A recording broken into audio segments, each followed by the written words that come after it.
un extrait exclusif et rien que pour vous de ma copie de littérature sur Madame Bovary de tout à l'heure.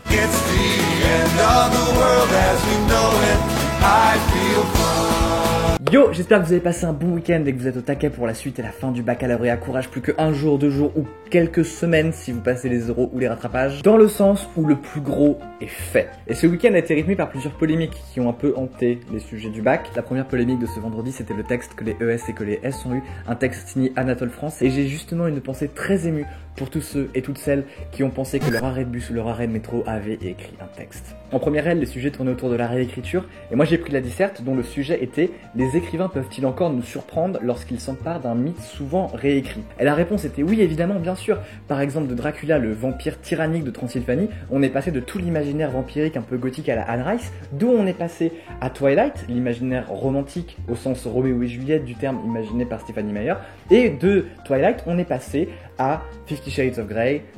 Donc oui, bien sûr, les écrivains peuvent nous surprendre, ils doivent encore nous surprendre, c'est leur métier. Sinon, comment est-ce qu'on pourrait jouir aujourd'hui de fanfiction érotique entre Harry Potter, Sherlock Holmes, Doctor Who, le staff entier de Supernatural, les X-Men, des poneys, des chèvres, des grippins?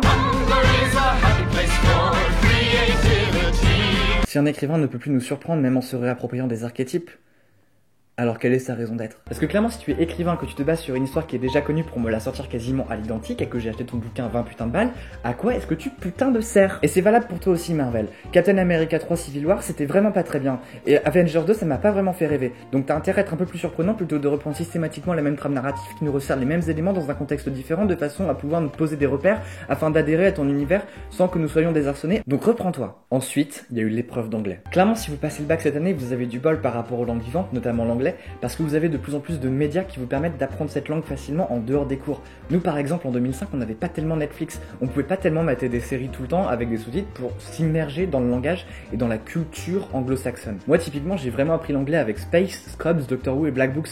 Pas vraiment avec mes cours d'anglais, d'ailleurs au bac je crois que j'avais eu que 10 la première fois. Et vous du coup vous baignez dedans. Ce qui fait que vous étiez quelques-uns à avoir pris la confiance avant d'arriver à l'épreuve. Et puis les sujets sont arrivés. Eddie et Beck sont arrivés.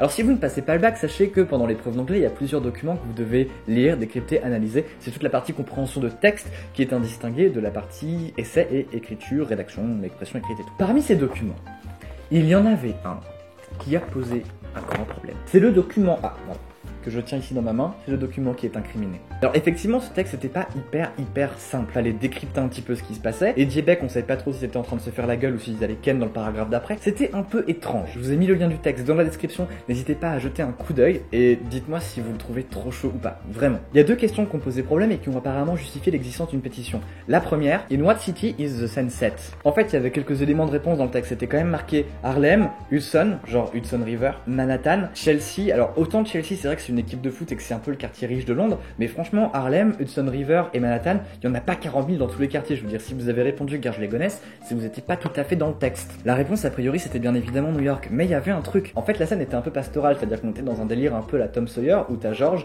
qui prend sa canne à pêche et qui va pêcher dans le Hudson River aujourd'hui, et t'as un chasseur qui arrive en face avec son gros fusil qui fait la ville de nos jours. Du coup c'était extrêmement confondant, parce que la question s'est demandé when does the scene take place? Et il y avait 3 propositions de réponse: in the beginning of the 20th century, nowadays and in the 80s. Et évidemment la bonne réponse n'était pas dans les 3 choix, il fallait répondre que ça venait d'un futur apocalyptique, quelque chose de millénaire puisqu'il y avait déjà un métro, il y avait déjà des ponts, mais que la rivière était encore peuplée de poissons et que finalement tout était plus ou moins rasé et que seuls les immeubles commençaient à arriver. Non, ça veut strictement rien dire, en fait ça se passait au début du 20e siècle. Donc ouais, d'un côté évidemment c'était pas marqué texte dans le texte, d'un autre côté franchement tous les indices y étaient, et j'espère que vous avez pas trop galéré là-dessus parce qu'en vrai bah c'est pas grave, au pire vous êtes un peu planté là-dessus, ça pas vous gêner pour le reste et j'espère que ça l'a fait.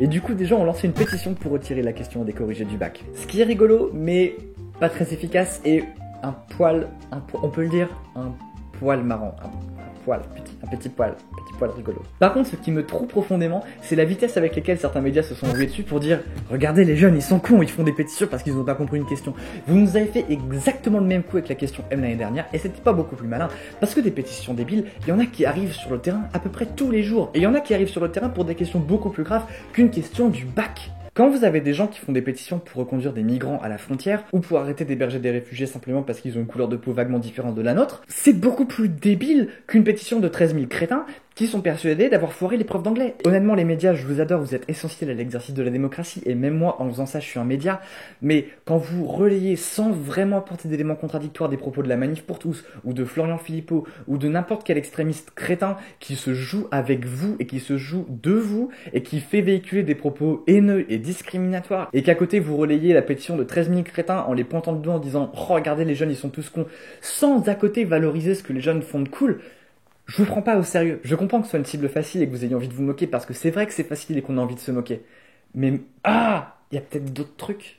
Enfin, ce matin, c'était l'épreuve de littérature, une épreuve qui est réservée au terminal L, qui est censée porter sur un corpus de texte qui a été vu extrêmement en profondeur, et le sujet pouvait tomber sur 2 corpus. Un autour de Madame Bovary, un autour de Oedipe Roi, je crois. Et alors dans la salle, mais j'ai entendu toute la France siffler, parce que vous avez découvert que le sujet portait sur Madame Bovary plutôt que sur Oedipe Roi.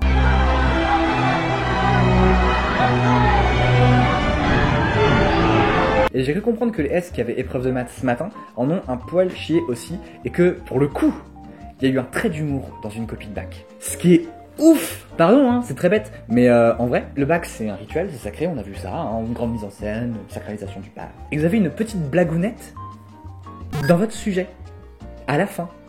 Une blague que vous faites vous-même. Les maths, ça sert à rien. On n'a jamais eu ça. Jamais on a eu une blague en sujet de bac. Voilà, c'est un rattrapage un peu rapide des épreuves et de la façon dont je les ai vécues. Je suis désolé pour le manque de news. Je voudrais faire un big up spécial à Axel qui, vendredi, dans sa grande mansuétude, m'a dit « Mec, tu vas en chier pour ton épreuve de littérature. Voici une clé USB avec toutes les infos qui sont devant. » C'est ma voisine de classe, on socialise. Merci beaucoup d'avoir suivi cette vidéo. J'espère qu'elle vous a plu. Si c'est le cas, n'hésitez pas à mettre un petit pouce bleu. Alors, comme d'hab, Facebook, Instagram, Twitter, Snapchat, n'hésitez pas. On passe le bac ensemble. On est dans la détente. Plus que 2 ou 3 jours avant la fin des grands écrits, une pensée aussi à tous ceux qui passent le brevet, à tous ceux qui ont encore des partiels, à tous les examens qui se poursuivent, il y a des oraux aussi.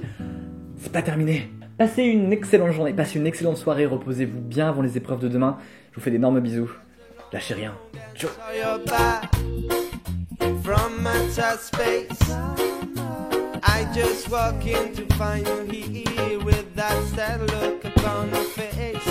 I should have been just